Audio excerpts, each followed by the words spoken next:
I'd like to see an industry that works together very differently to how it does today, where this digital engineering capability is no longer isolated with experts or individuals or certain organizations, but shared consistently across that broader industry. Because again, as I mentioned, like, we can't achieve the value without having this knowledge embedded across the industry within the workforce to be able to work together. I think I like to see the engineering information exchange more seamlessly between organizations, between disciplines, construction teams, asset owners, and what have you. Less friction and stronger trust. Because a lot of the times you see someone exchange and go, right, I'm going to redo this, and the repeated effort within industry, it's quite shocking how often that occurs. So I like to see that trust with the information that's been exchanged and delivered. I think I always liken it to currency, where we know it's quality checked. That dollar bill or $5 bill is quality checked. It's trusted and accepted by us as a society, and it's backed by the government. We can so wholeheartedly pick up that and go about our day trading in commerce. So we industry progress as a collective, where technology no longer is viewed as a barrier, but help us all approach it with curiosity, confidence, and a genuine sense of, I guess, adventure to find that next opportunity when new technology arises.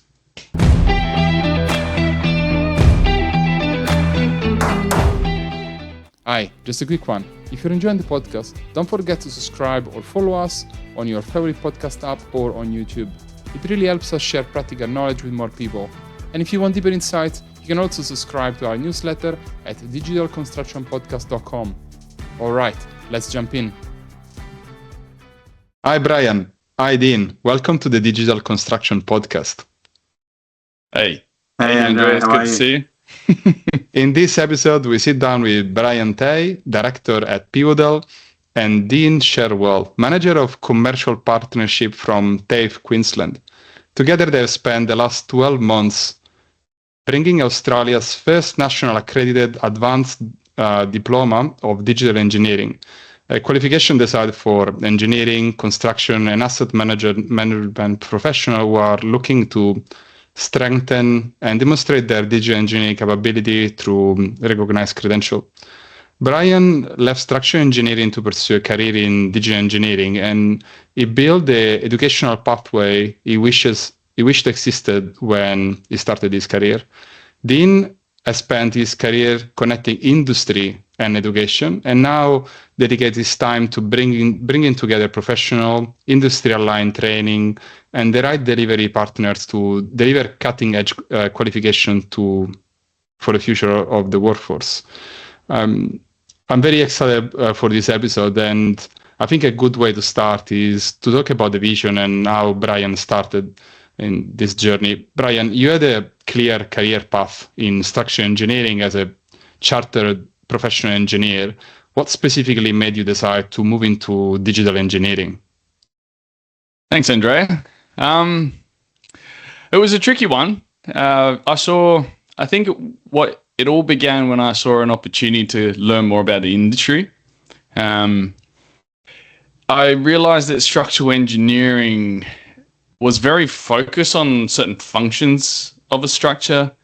And I always wondered, like, why? Why was I designing a base plate? Why did it matter? Then it led to, why is this structure being designed the way it is? And then it led into, why is the structure being placed at this particular location? Why do we galvanize the entire structure? And I think it came to a point where I realized digital engineering gave me the opportunity to answer those questions, because it gave me like a macro view of what motivated some of these decisions, and also what motivated certain organizations to actually request for those functions or aspects to be designed. So in summary, that built an interest. The interest became an obsession, and I realized how much value digital engineering could bring to the industry as a whole. So hopefully that's a great way to sum up the journey that I've taken right from the start. So yeah, thanks, Andrea. Yeah, that's a good point. And, many people sometimes have some frustration about processes or situations they don't like. And we often think somebody should really fix this, right? But you decided to say, no, I'm going to fix this. But what was the moment when this frustration became a decision for you? That's how all great decisions start, isn't it, Andrea? A huge amount of frustration. Over the years, I'd say working as a digital engineer and then a digital engineering manager, and then more recently leading a digital engineering team, it really hit me that digital engineering couldn't be fully realized unless the entire industry moved together. So in summary, not a single person or a single project or an organization can solve it alone. And that was a moment where frustration became a decision, because I realized I wanted to contribute more broadly to an industry or to the industry, and not just within like an individual project that, one of the companies may have won. So that kind of led me to joining Pivodel. And Pivodel is a collective and a community of industry professionals. And we're focused on sharing practical and real-world knowledge through formal training, technical papers, and potentially in future something to look out for is to actually have a community where knowledge can be shared. So truly, the vision of Pivodel is to inspire that future generation of professionals while establishing digital engineering as a trusted and recognized career pathway across the industry. That's definitely something I connected with, and that's how I started saying I'm going to fix this. Yeah, that's great. And what I like about Pivodel is that it's not just Bryan and the Pivodel team, it's a community that you guys are building, which is something I really like, and the opportunity to work together with industry professionals and mentors to bring together this advanced diploma and in general help the industry progress. But Dean, I want to ask you, you work at TAFE Queensland, and you've seen plenty of industry partnership proposals come together. But what made you want to back the advanced diploma of digital engineering? Thanks, Andrea. It's always exciting, and part of the exciting part of my job is everything that I work on in this industry partnership space is everything that we don't currently do. So that's the exciting part about it. So you get to learn an area or understand an area where you're not necessarily have that much knowledge, and then delve into that to see where you can really work in partnership. And it's been an absolute pleasure to work with the team at Pivodel to be able to understand their passion, realize the need, and then translate that to what industry and students ultimately will want. So the quality and the value of the qualification, introduced by the Pivodel team, the immediate relevance to the current need, and it's a red hot moment in time in terms of where we need to be, and what needs to be out there in terms of learning, the relevance and the recognition of that cutting edge nature of the qualification that is so unique from the guys at Pivodel and the overall team. Yeah, definitely. And I think this is one of the first course of this type, and it's something that the industry really needed. And Bryan, before this qualification existed, what did upskilling in digital construction actually look like? Because I feel like many people have learned it by themselves. They've tried to find a mentor, but can you share with us what this looked like before this course? Yeah, thanks, Andrea. Most definitely. Learning was most definitely and almost always informal. But there's nothing particularly wrong with that. However, in there lies the problem, is the fragmented exposure you get. A lot of the growth in digital engineering skill sets came from project exposure, and more importantly, the people you work with. So for me, I'd say the skills I learned in rule-based design coordination, parametric and computational design, asset management, operational workflows, database management, terrestrial laser scanning, point cloud processing, all those different skills that I have had the opportunity to work on and get was actually through different professionals. Each one of them were different professionals. So I can understand for an individual wanting to take a leap into this space, it can be really terrifying because the fragmented exposure meant inconsistent skill sets, scope of D being very broad, and there's also different expectations from one manager to another, one project to another. So I think the problem became more prominent, shall I say, when digital engineering became a more expected requirement in modern project delivery. So then it started being or shedding light on the inconsistencies in the capabilities and definitely a shortage of professionals who can support the broader digital engineering requirements, across be it engineering, construction, operational and maintenance. And the ones that could, they were most definitely overloaded. Yeah, so I think that's how I've seen industry upskill, let's put it that way, very fragmented.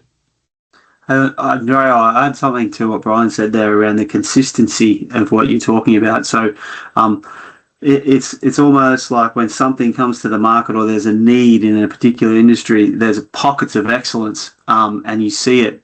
And then how do you then bottle that excellence to be able to do that in some consistent, practical, scalable way?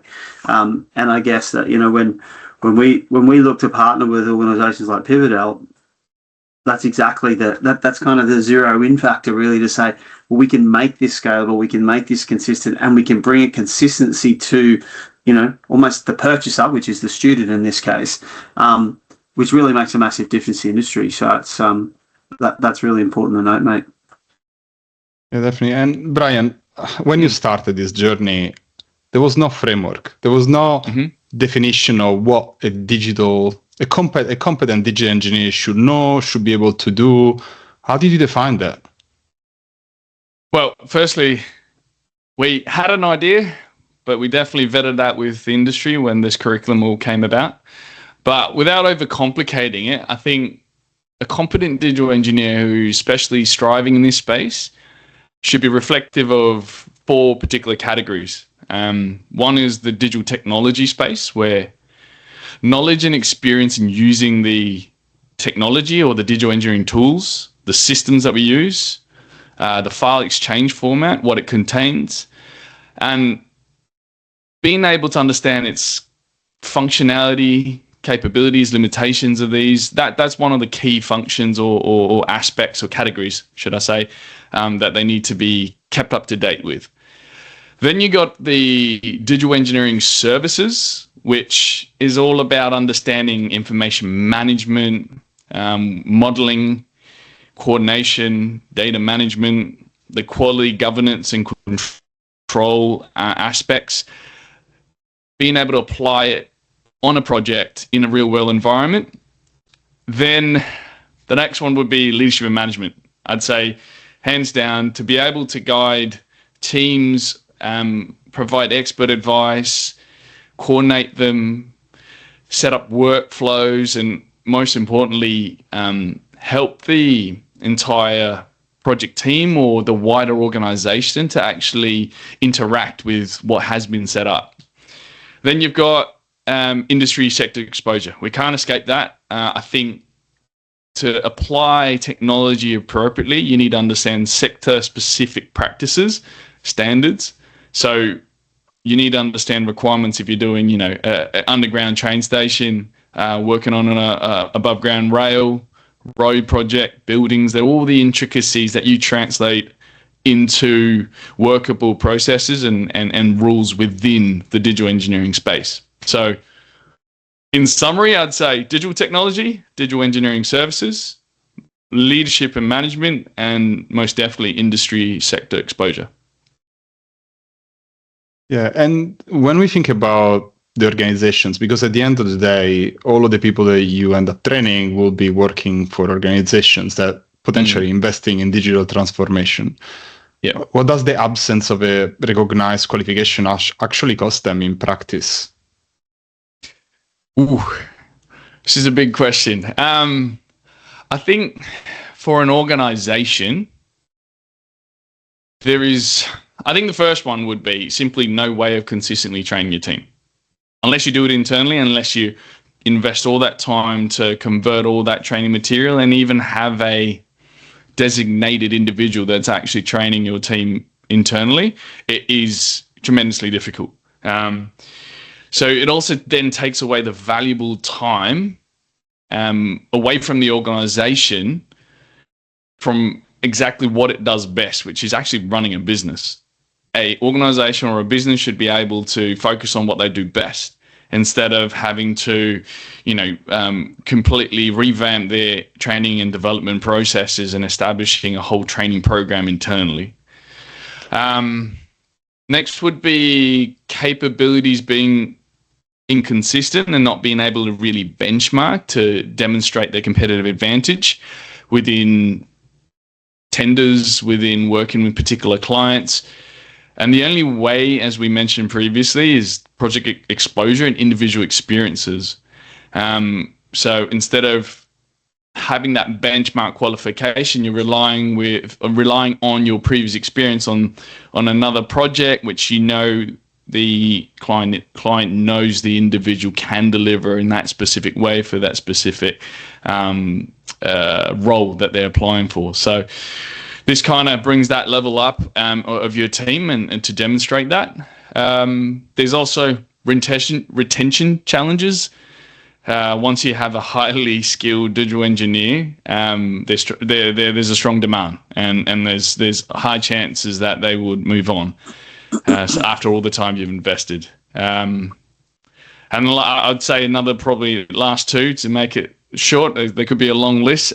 Commercial risks, as D becomes a contractual expectation, and ultimately all business wants their ROI for rolling out new technology. And within the digital engineering space, it is highly dependent on a workforce that can apply it consistently across the industry. Yeah, on this topic of talent retention, I want to share some insights from my personal career. And I've seen that in general, people that try to navigate this space of digital engineering are usually people that want to do a little bit more because they're not just satisfied with the status quo. They want to do more for their business and for their industry. And one of the challenges that these people face is that sometimes their role is not clearly defined. In for me personally, I remember having conversation with people says, "What do you actually do?" This is many years ago, more than a decade ago. Where people would say, "What is it that you do?" This is because there was no clear career path. There was no clear training. So I'm glad that you are exploring this space and you build this course, because now the path for these people will be a little bit more clear and will be a little bit more recognized by the industry. Indeed. Thanks, Andrea. That's a very valid point, and that's, I guess, this partnership between Pivodel and TAFE Queensland. We want to try to bring that to the market as soon as possible, and in the most reliable way. Yeah. And when we think about these people, right? So we are thinking about the ideal person that should be doing this qualification. I guess many people will be wondering about what does their day-to-day currently look like. Well, yeah, I think for an ideal person would be individuals who want to advance their career in the digital engineering field, or a designer who'd like to step into digital engineering. And there's also benefits for and opportunities for people who want to enhance or complement their current capabilities and skill sets. So as a design manager, for example, project manager, construction manager, even asset information managers. We have designed collectively as a partnership a completely online course. And we have the systems, and Dean can talk a little bit about the systems and the back end behind that, but we design it completely online so that the day-to-day professionals has the flexibility to actually study remotely whilst working full-time.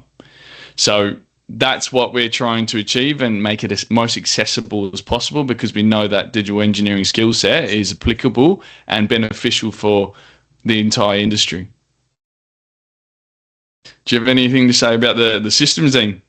Just on that? I think the systemised approach, I suppose, is that, again, as a large vocational education provider and one that is very well structured in a national sense as well, we're able to bring the consistency of products. So utilising the specific content that the Pivodel team have brought to the table and essentially plugging it into our existing systems without too much drama. So I think that that adds a real value. It's consistent across the nation, wherever you are. So it's not that you're logging into different educational portals or systems or anything like that. You're actually coming into the TAFE Queensland Connect system to be able to complete the requirements. And I think the word flexibility, which is a bit of an overused word these days, I think, but it is absolutely a requirement for this role in terms of guys and girls are going to be working in this vocation, whatever that might be, and it gives them the opportunity to upscale their skills whilst they're still doing their job. Yeah, no, that's definitely so. And clearly this was a problem that the industry needed to solve. If you want to find evidence, just look at all of the vendors that have been creating short courses to teach you how to do one specific thing for their specific platform. But what does this advanced diploma give somebody that a pile of short courses and vendor badges simply can't? I'm going to say that software developers have an ulterior motive with those, but I won't go into that in detail. Look, training for short courses and vendor badges, I think, it's most definitely commonly been software focused. How do I use this piece of software or technology? And you'll potentially gain an appreciation of the functions and limitations of that software and technology. But this qualification, however, focus on the capability and competencies to apply technology in achieving project and organizational objectives.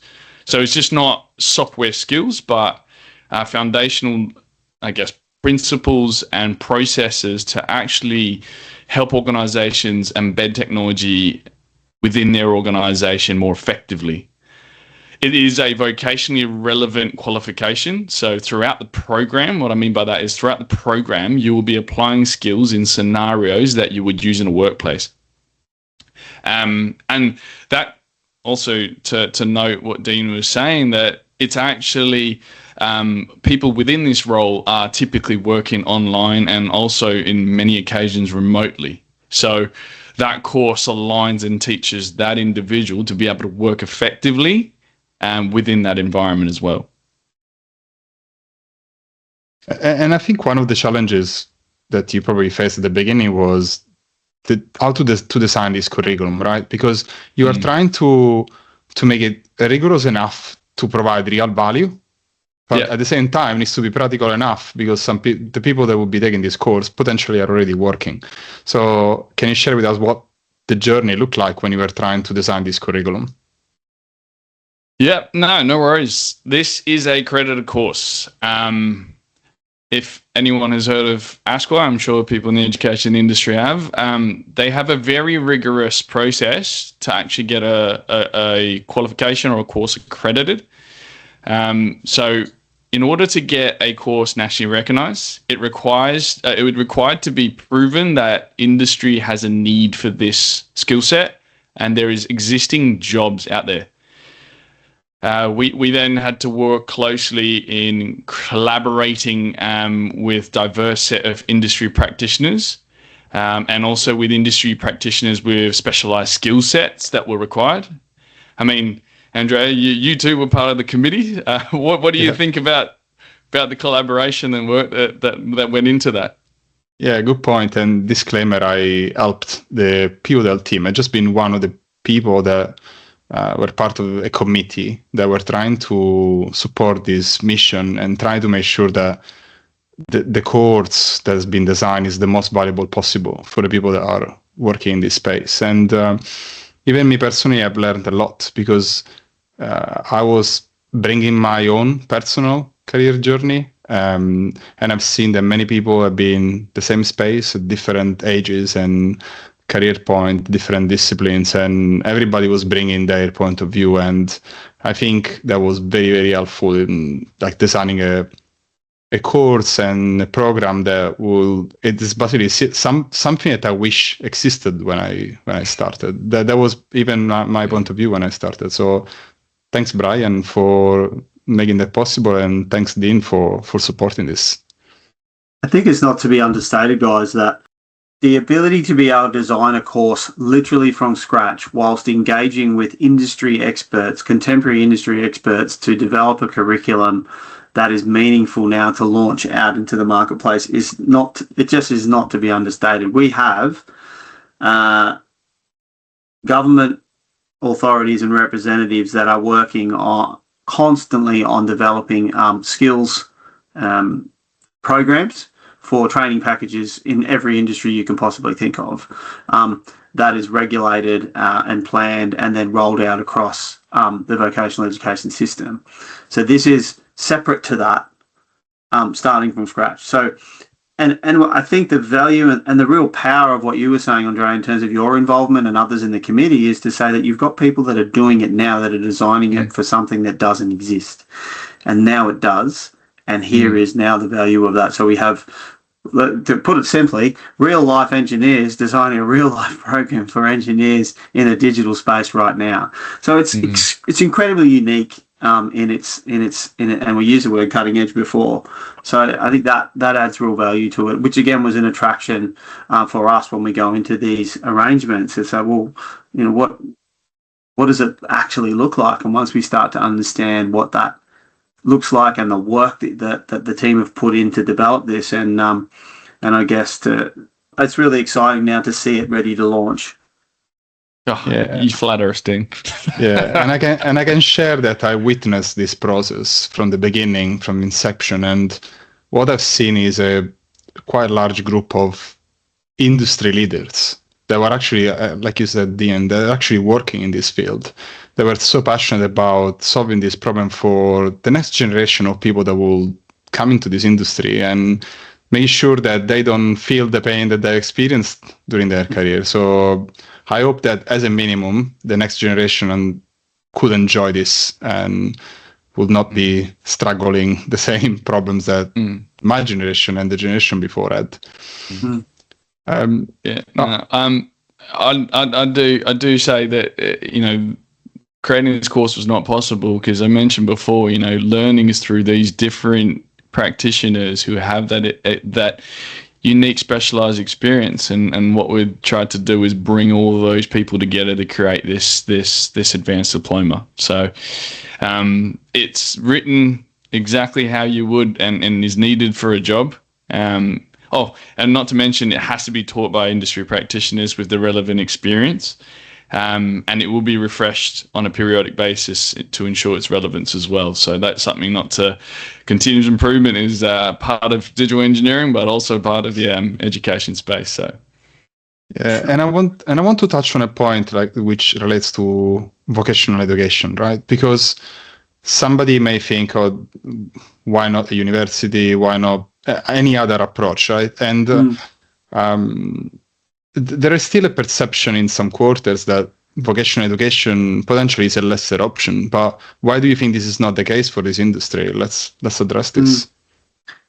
It's funny. I guess I'll go from my perspective. I've just spent 3 days at a conference with TAFE executives and leaders, actually. So the idea, and I would say the national experts on harmonisation, they're calling it, between what vocational education and university education needs to look like in 2040. And the very specific and deliberate strategy around the word harmonisation and layering those two things, where universities are realising that the vocational nature and the practical nature of the work is absolutely critical. So it's not a competition, they're complementary to each other, and conversations around how they're starting to move together, so that maybe when your children, guys, are going and looking at university pathways, it won't be a confusing decision, because they'll just know what the best option is in the market. So I think that the perception that it is lesser is actually not necessarily about that. It's more about what is relevant and practical at the time for you, because you continue to advance your way wherever that may be. We might look at a higher education version of this at some point. We don't know where that will take us. I think that traditionally, if you talk vocational education and you use the word TAFE, that automatically spells a guy in high vis with a nail gun and a ute and a trailer, right? Like that's what the community thinks TAFE is. I mean, I know that it is way more detailed and sophisticated than that. And here's a classic example. Like, this is an advanced diploma of digital engineering. It's highly technical, and you need to be highly skilled to be able to operate in that. And I think as the tech comes into play and becomes a more industry-led requirement, which is what's actually happened to get us to this point, the competitive nature of organisations or even individuals might come into play to say, well, I've advanced myself, pardon the pun, into this particular space while doing my job, while actually practicing the skills today that I learnt last night in the workshop. You know what I mean? So it's real-time action. And I think that is, if you take what an apprenticeship might do and then you apply what this does, it's actually not that different, because you're applying what you learn right now. And I think that's the real value of it. And where your pathway takes you from there, well, that's up to you individually. And sometimes there are people who study engineering, and I'm one of them. I went to uni, I studied engineering, civil engineering. There are people who have construction management degrees. But what does this vocational education pathway offer that they don't have already? In terms of people that are already higher education qualified, I think that's probably a Bryan question in terms of the detail, but I think really it comes down to the applied learning. So it's kind of what I was saying before about learn tonight, apply tomorrow. It really is. The individual, and as the industry move forward, it doesn't matter what you do now. The digital requirement for you, and I won't even mention the AI component of that, is real. You need to be able to navigate your way through this. And so, if you graduate from your 4-year uni degree, you have a whole heap of theoretical aspects around how to apply digital engineering skills, and you've probably done internships and you've done all of that as well. But over the time, knowing how to apply these skills in the workplace may not be as relevant or as prevalent as what you might be able to do this, because you are in that working environment already, and you're coming from a very strong base of understanding of what's required and what's needed. And that could be in the ecosystem that you are part of as an engineering supervisor or a project manager or whatever you might be in your space, through to, the educational cohort that you're working with. So that network is key as well. Yeah, and I don't know if Bryan has anything you want to add on this, but I can share. I was just going to say, Dean just explained that perfectly. I won't go into the technical differences, but I think that's exactly, it hits the nail on the head. Yeah, I just want to share my point of view, having been involved in as an advisor for this course, helping with the committee. That, again, I study engineering, and I found all of these courses that were very relevant, but sometimes a bit generic and not practical enough. So when I joined the workforce, I found myself trying to learn how to actually do the job. So all of that theoretical knowledge was very useful, but then I wasn't able to immediately get my hand dirty and get started quickly. I think this course will give them an opportunity to say, okay, now you have all of this theory, that is super valuable, but now this is how you actually do the things in the field. I think that's the real value. It sets you up for success very quickly. Saves you years of pain. not to overdo it, I guess. A lot of the times, from a degree, you don't get a sight of how business operates, and I think this is the main differentiator. It's business processes. It gives you a sight and understanding of risks associated to the business when you're applying your skill set to deliver a project and what have you. So it gives that alternative view too. So. Yeah. And Bryan, when we think about this advanced diploma, and we all have a career, and this career could be potentially long for many of us. And how is this advanced diploma fitting into this longer career journey? Is this a stepping stone? Is this a destination, or something else entirely? Well, the advanced diploma specifically, it really depends on where the individual is in their career journey, because honestly, it's all the above, right? It bolsters your credentials and gives you the confidence in project delivery within the built environment. It could also be, for an individual, a start of a reputable, trusted career pathway.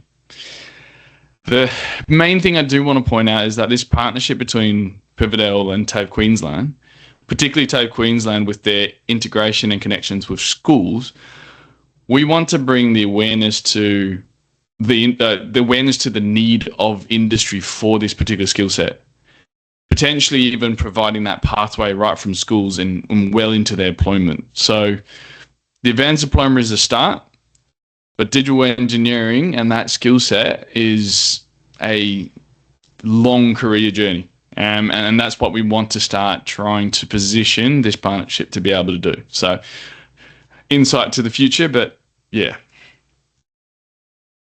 And I want to touch also onto a great opportunity that this industry has, which is the 2032 Olympic Games that will be held in Queensland. This is a fantastic opportunity, right? And 2033 will come very quickly. We realize time just flies. But Dean, when do you think, when you think about the construction activity that Queensland is heading to over the next decade, what does the digital skill shortage actually look like at the practical project level?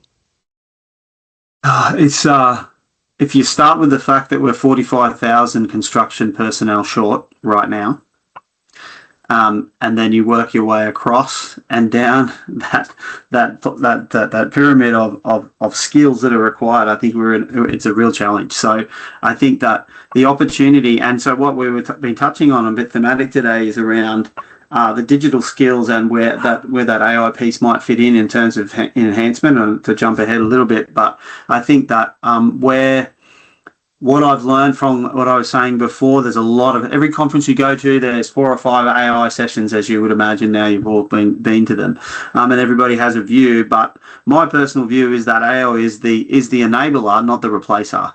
So if you're able to understand what AI does to enable you to be more skilled, then that gives the digital skills platform a much wider reach anyway, because everybody will be touching it outside of that. So what I'm meaning there is that how we can then bring, so then there'll be a lot of noise around digital. There has been digital literacy in general in the community, let alone at a professional level, right through now the noise is around AI. But if we zero in on the fact that we have a qualification that actually talks about building things, real things, and real outcomes in the context of 2032, I think is an enormous advantage to Queensland in particular, and I'm really excited to see what we can do with that, because it's like a bit of a playground for this particular program, right?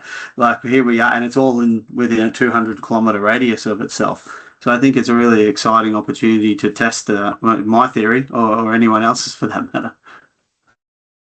Yeah. Bryan, do you have an opinion around what's happening with AI? Because somebody's starting this journey. They may be stressed about making a decision, and sometimes they can be paralyzed and thinking, oh, should I actually go into this course with this AI that is taking people's job? What do you think about that? Well, I think that, and I see every day, as Dean mentioned, a lot of people talking about AI and how it's replacing jobs, and the news articles don't help either. But AI, I liken it to any sort of major technology shift that we've experienced over the past few decades. I think the millennial babies have had the opportunity to see the growth of the internet, the introduction of smartphone when we didn't have one till now we do. It's a disruptor, no doubt, but I think it's ultimately a positive one for industry, because like any technology, AI is a tool.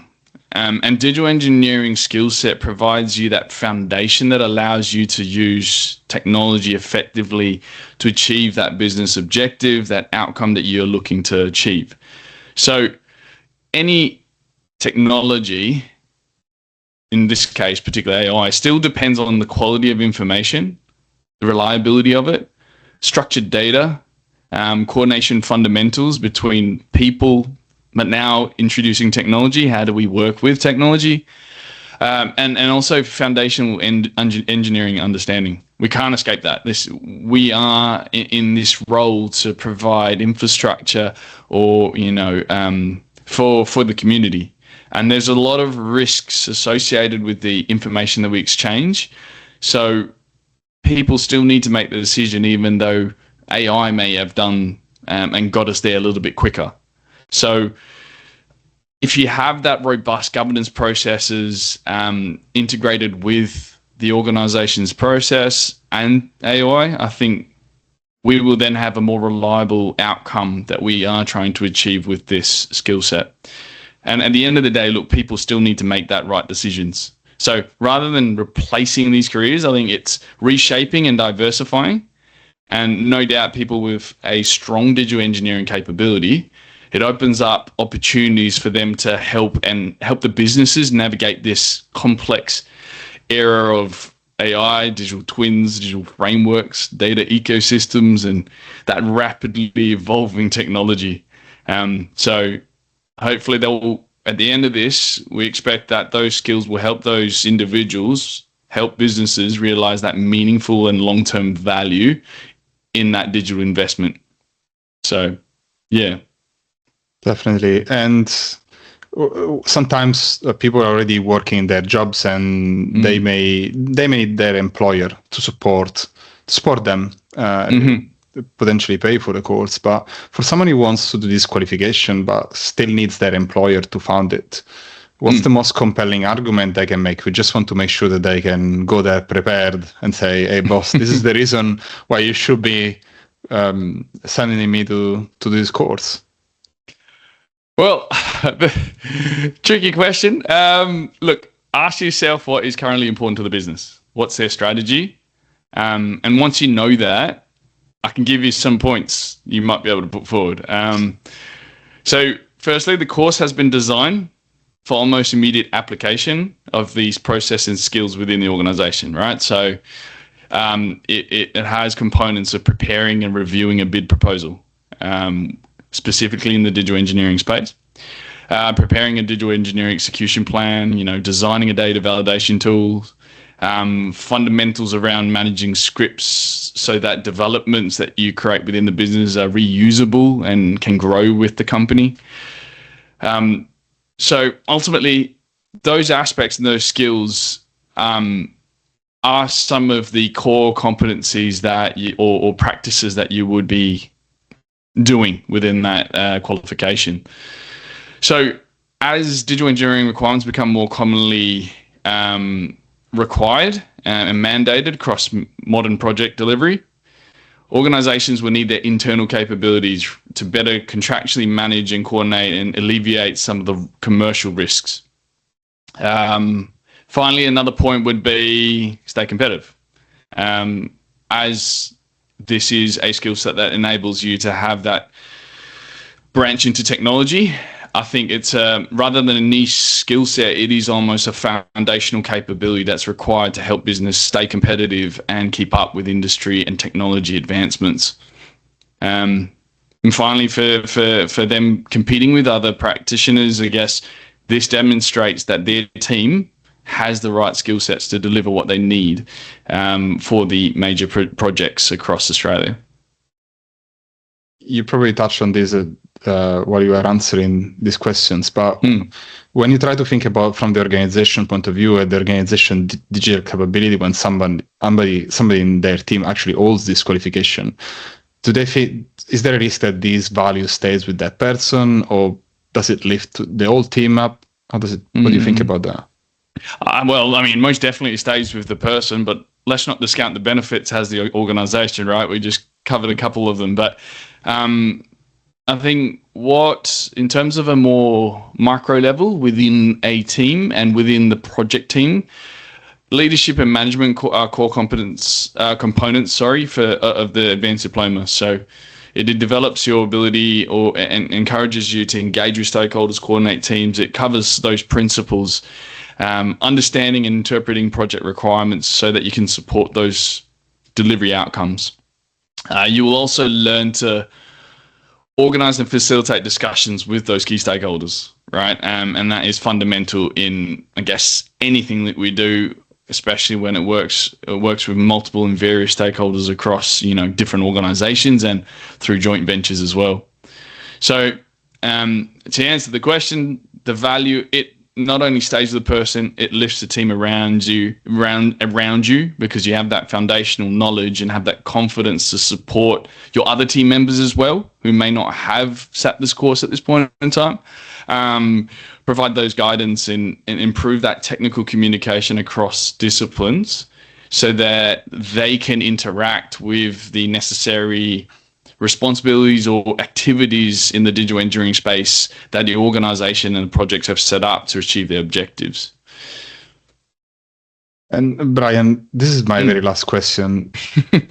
I really like to think about the future and the vision that Pivodel has. And if Pivodel achieves everything that you're hoping for over the next decade, what does the construction industry look like, and what's changed just because of Pivodel? Wow.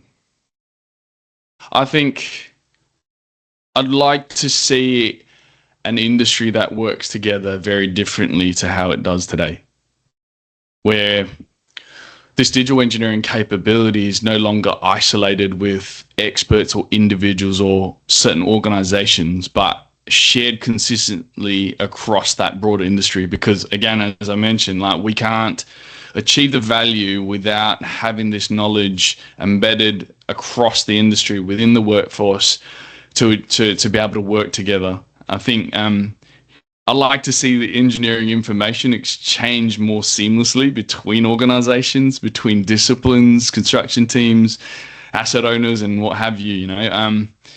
Less friction and stronger trust.